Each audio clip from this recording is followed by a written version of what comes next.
Assalamualaikum warahmatullahi wabarakatuh. Perkenalkan, kami dari kelompok 6 yang beranggotakan Aida Putri dengan NIM 230599053, Alexan dengan NIM 230591124, Rafif Riozaki dengan NIM 230591161, dan saya sendiri Ayesah Hidari dengan NIM 230591129 akan mempresentasikan hasil wawancara mengenai infrastruktur teknologi informasi pada Kopios, serta analisis komparatif antara PT Indofood Sukses Makmur dan PT Isin Foods Indonesia. Baiklah, langsung saja untuk pemateri pertama yang akan dijelaskan oleh Alexan. Kepada Alexan dipersilakan. Terima kasih pada moderator. Yang pertama saya akan menjelaskan latar belakang dari Kopios itu. Yang pertama, perkembangan teknologi saat ini mendorong efisiensi bisnis. Sistem informasi membantu operasional, pelayanan, dan pengambilan keputusan. Namun, penerapan ini perlu dianalisis untuk mengetahui sejauh mana efektivitas sistem informasi manajemen dalam mendukung kegiatan operasional dan manajerial. Selanjutnya itu tujuan dari wawancara ini. Yang pertama itu ada mengetahui profil usaha. Yang kedua yaitu menganalisis proses bisnis. Yang ketiga mengidentifikasi sistem informasi. Yang keempat menganalisis infrastruktur. Yang kelima ada evaluasi pengelolaan data. Yang keenam yaitu identifikasi manfaat dan kendala sistem informasi manajemen. Selanjutnya metode penelitian dari wawancara ini yaitu menggunakan metode deskriptif dan kualitatif. Teknik penelitiannya itu menggunakan sistem observasi, wawancara, dan dokumentasi. Sumber datanya didapat dari data primer dan data sekunder. Selanjutnya profil dari UMKM Kopios Padang. Kopios Padang merupakan salah satu usaha di bidang kuliner yang bergerak dalam penyediaan minuman kopi saat berbagai menu pendukung lainnya. Kopios ini hadir sebagai tempat yang nyaman untuk berkumpul, bersantai, dan bekerja, terutama kalangan pelajar, mahasiswa, dan pekerja WFH. Awal mula berdirinya Kopios ini dilatar belakangi oleh melihat peluang bisnis coffee shop yang berkembang pesat di Kota Padang. Meningkatnya budaya nongkrong dan minum kopi di kalangan masyarakat menjadi salah satu alasan utama didirikan usaha Kopios ini. Motivasi utama dari pendirian Kopios adalah menciptakan tempat nongkrong yang tidak hanya menyediakan makanan dan minuman, tetapi juga memberikan pengalaman yang nyaman bagi pelanggan. Oleh karena itu, Kopios berfokus pada suasana kafe yang nyaman, fasilitas yang mendukung aktivitas pelanggan, serta kualitas produk yang baik dengan harga yang tetap terjangkau. Next. Selanjutnya itu struktur dari Kopios. Struktur perusahaan Kopios ini terdiri dari 4. Yang pertama yaitu owner atau pemilik. Owner memiliki tanggung jawab utama dalam mengelola perusahaan. Tugasnya meliputi pengambilan keputusan, mengawasi jalannya operasional, mengatur strategi bisnis, serta mengelola keuangan usaha. Yang kedua yaitu ada kasir. Kasir bertugas melayani pelanggan dalam proses transaksi, mencatat pesanan menggunakan sistem kasir digital atau point of sale atau POS, serta menerima pembayaran baik secara tunai maupun non tunai atau tulis. Yang ketiga itu ada barista. Barista bertanggung jawab dalam membuat dan menyajikan minuman sesuai pelanggan.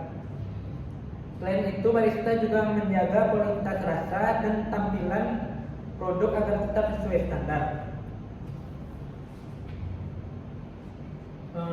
Struktur yang terakhir itu karyawan operasional. Bagian ini membantu pelayanan pelanggan, mengatur mengantarkan pesanan, menjaga kebersihan area kafe, dan membantu aktivitas operasional lainnya. Baik, next. Selanjutnya itu gambaran proses bisnis. Terdapat beberapa alur atau gambaran dari proses bisnis di Kopios ini. Yaitu ada 5 proses. Yang pertama itu ada pemesanan. Pelanggan datang ke kedai kemudian memilih menu yang tersedia dan melakukan pemesanan langsung kepada kasir. Yang kedua itu pencatatan pesanan. Setelah memesan, kasir mencatat pesanan menggunakan sistem kasir digital atau point of sale. Penggunaan sistem ini membantu mengurangi kesalahan pencatatan dan mempercepat proses pelayanan. Yang ketiga yaitu ada pembayaran. Di pembayaran ini, pelanggan dapat membayar secara tunai maupun non tunai, seperti menggunakan e-wallet atau transfer digital seperti QRIS.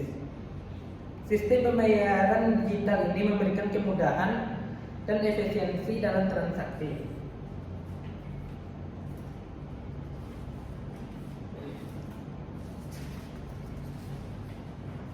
Yang keempat itu ada proses produksi. Setelah pesanan masuk ke sistem, barista mulai menyiapkan minuman atau makanan sesuai pesanan pelanggan.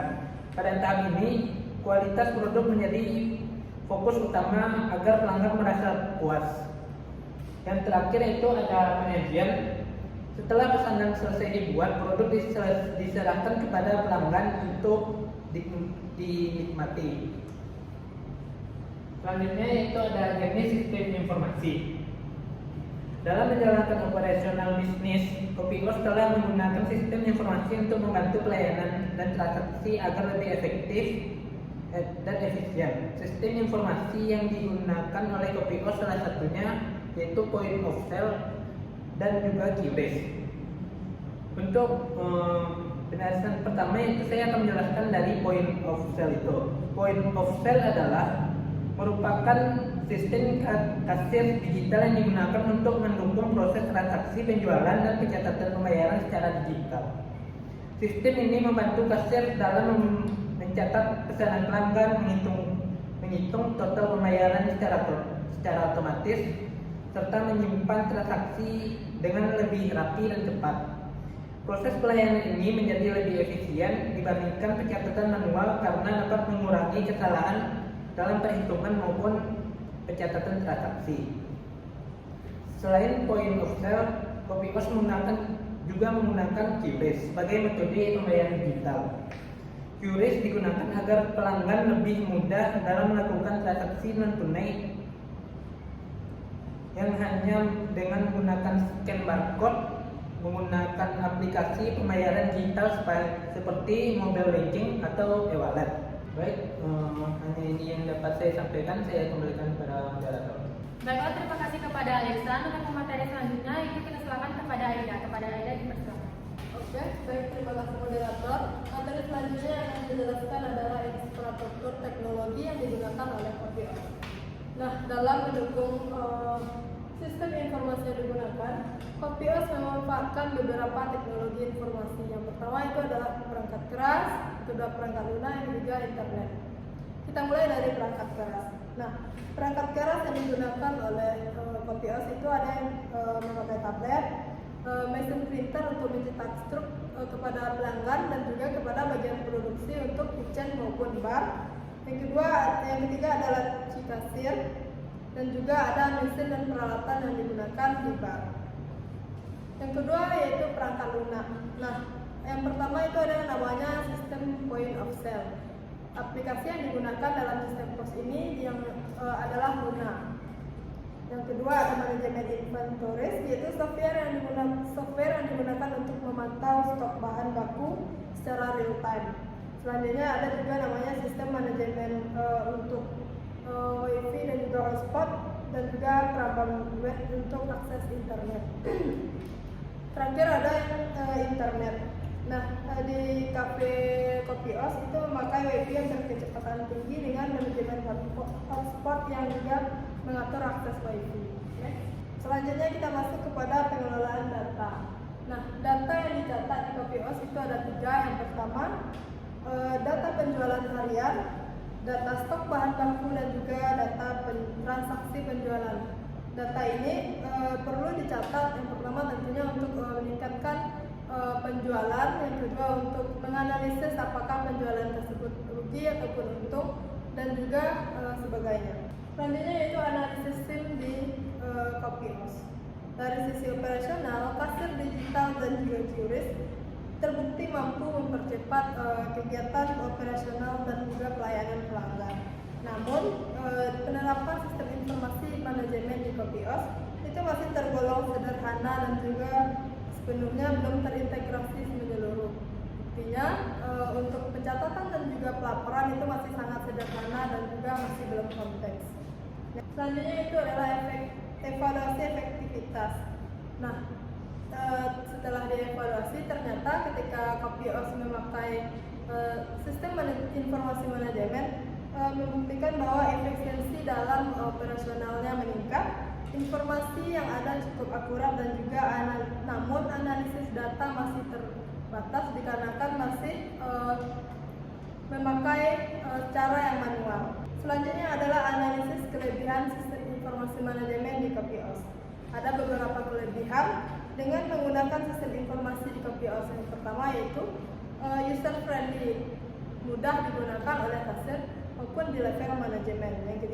Yang kedua meningkatkan kecepatan pelayanan karena hanya dalam satu kali klik dan juga beberapa detik pesanan jadi.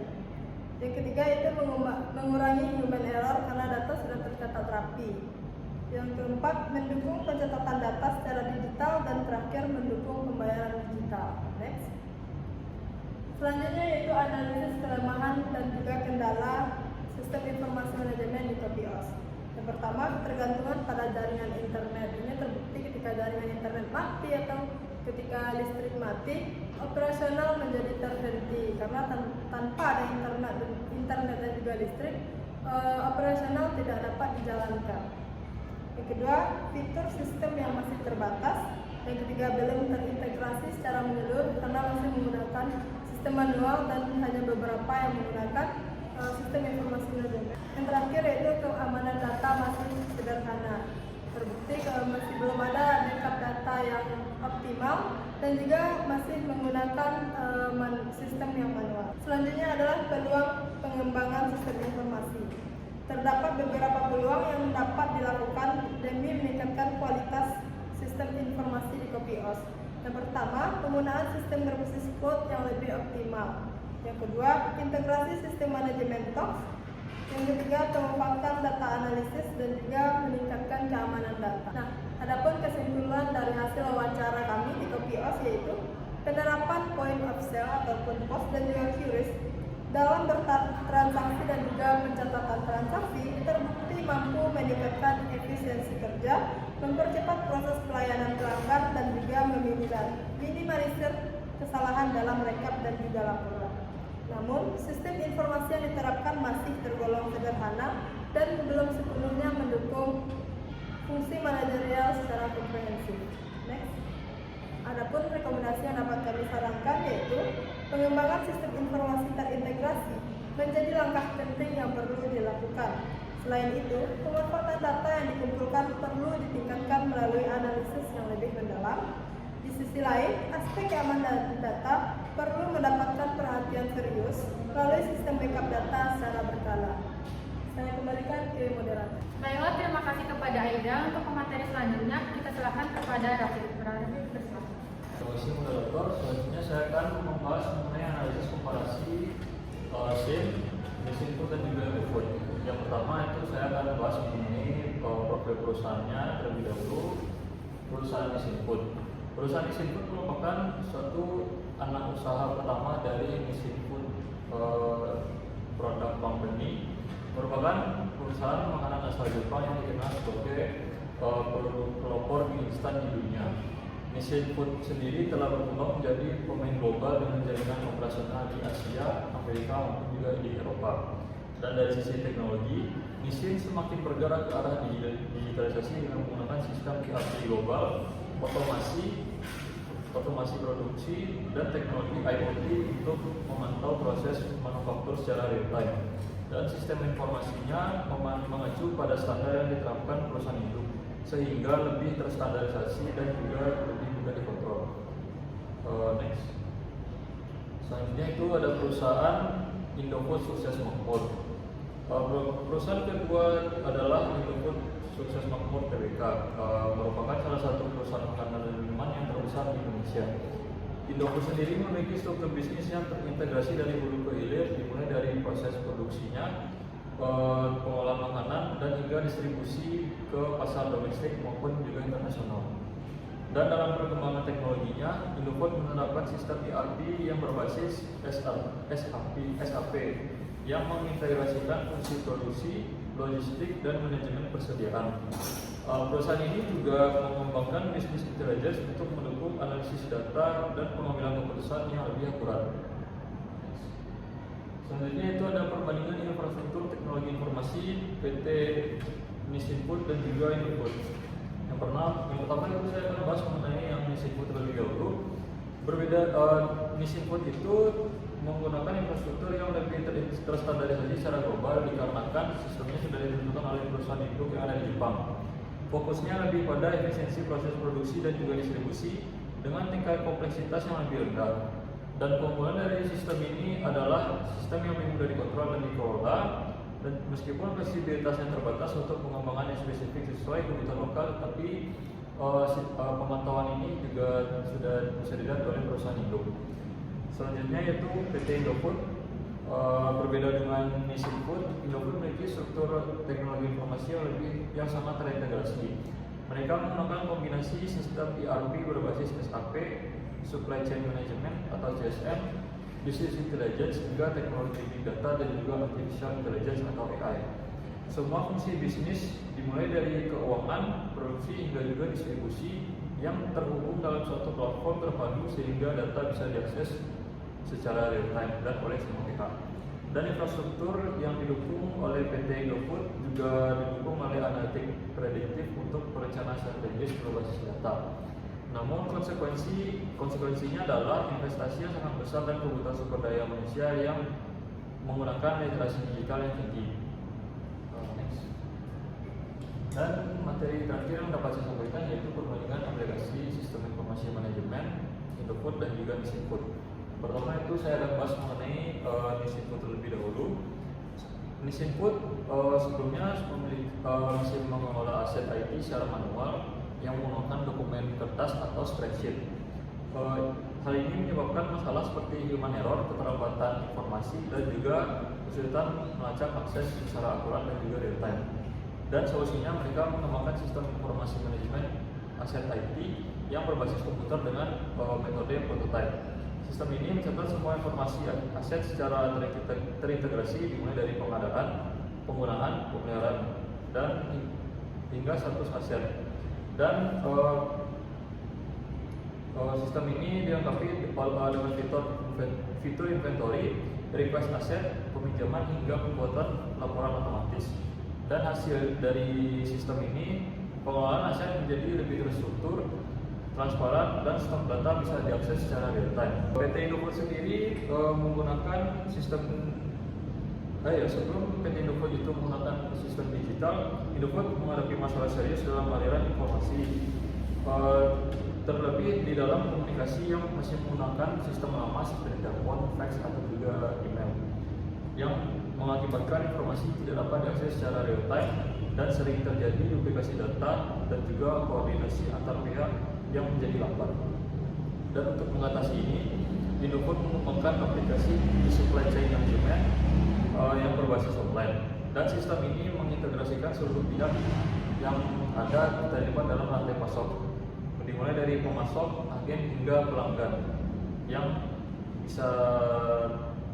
ada di dalam satu platform.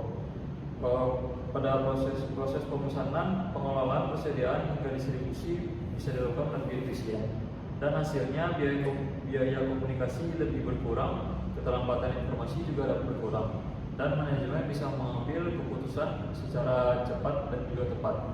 Sekian penjelasan materi yang dapat disampaikan. Saya kembalikan ke Mbak. Baiklah, terima kasih kepada Rafiq. Untuk materi selanjutnya saya akan menjelaskan tentang perbandingan keamanan SIM. Keamanan SIM pada Nisin difokuskan pada perlindungan aset teknologi informasi melalui kontrol akses berbasis otorisasi penggunaan data kata sandi yang kuat. Perusahaan menerapkan restriksi data, firewall, serta sistem antivirus standar guna mencegah serangan malware dan peretasan, disertai prosedur pencadangan data rutin atau backup untuk mengantisipasi kehilangan data akibat gangguan sistem internal. Selanjutnya itu pada PT Indofood. Nah, di PT Indofood ini menerapkan pendekatan keamanan komprehensif yang mencakup pengamanan objek vital, perlindungan file yang melalui kontrol akses berbasis peran atau RBAC, serta strategi keamanan siber berlapis. Sistem pertahanannya diperkuat dengan IDS atau IPS, enkripsi tingkat tinggi, pemantauan real time hingga pengujian keamanan berskala untuk melindungi infrastruktur database dan jaringan strategis dari ancaman siber global. Selanjutnya yaitu manajemen pengetahuan. Pada PT Nisin, pengelolaan pengetahuan dilakukan melalui standarisasi prosedur operasional atau SOP yang terstruktur dan dokumentasi proses kerja sistematis di bawah pengawasan sistem global. Nah, transfer pengetahuan antar karyawan difasilitasi melalui pelatihan teknis dan mekanisme kerja tim guna menjaga konsistensi kualitas manufaktur, dan meskipun digitalisasi pengetahuan di tingkat lokal masih terus dikembangkan secara bertahap. Sedangkan pada PT Indofood, PT Indofood sendiri memanfaatkan manajemen pengetahuan sebagai kapabilitas dinamis untuk mendukung inovasi melalui budaya organisasi yang adaptif. Perusahaan mengintegrasikan pengetahuan internal dengan kolaborasi eksternal bersama mitra bisnis untuk mempercepat inovasi produk dan pengambilan keputusan berbasis data. Nah, ini juga didukung oleh sistem informasi untuk penyebaran wawasan pasar secara efektif dan kolaboratif. Selanjutnya itu kita masuk kepada adaptasi global dan lokal. Pada PT Nisin sendiri melakukan adaptasi melalui pendekatan hybrid dengan menggabungkan standar operasional internasional dari pusat Jepang dengan penyesuaian selera rasa konsumen lokal di Indonesia. Nah, perusahaan ini juga menjaga keseimbangan antara efisiensi kontrol teknologi global dan fleksibilitas dalam pengembangan produk agar tetap relevan dengan karakteristik pasar domestik tanpa kehilangan standar mutu internasional. Selanjutnya adaptasi global dan lokal pada PT Indofood. PT Indofood sendiri mengimplementasikan strategi kombinasi standarisasi identitas merek global dengan adaptasi lokal yang sangat fleksibel, seperti penyesuaian varian rasa produk untuk pasar nasional. Contohnya itu rasa kari dari Timur Tengah. Di perusahaan Indofood ini juga menyesuaikan ukuran kemasan berdasarkan daya beli masyarakat setempat serta mengoptimalkan distribusi lokal melalui kolaborasi dengan mitra daerah di mancanegara. Nah, yang dapat saya simpulkan pada komparasi dari dua perusahaan ini yaitu secara keseluruhan Nisin dan Indofood memiliki pendekatan yang berbeda dalam pengelolaan sistem informasi manajemen. Meskipun tujuannya sama, yaitu meningkatkan efisiensi, keamanan, dan daya saing, Nisin cenderung lebih fokus pada standarisasi global dan kontrol internal, baik dalam keamanan sistem, pengelolaan pengetahuan, maupun adaptasi pasar. Pada pendekatan ini juga membuat operasional lebih stabil, terkontrol, namun relatif kurang fleksibel. Sebaliknya, pada PT Indofood mengedepankan fleksibilitas dan inovasi berbasis teknologi dan kolaborasi. Dalam keamanan, Indofood lebih maju dengan sistem pertahanan siber yang berlapis. Dalam manajemen pengetahuan dan adaptasi pasar, Indofood juga lebih dinamis dan responsif terhadap perubahan lingkungan global dan kebutuhan lokal. Baiklah, hanya itu yang dapat saya sampaikan. Saya sebagai moderator, mohon maaf apabila ada kata-kata yang salah. Kami dari kelompok 6 mengucapkan terima kasih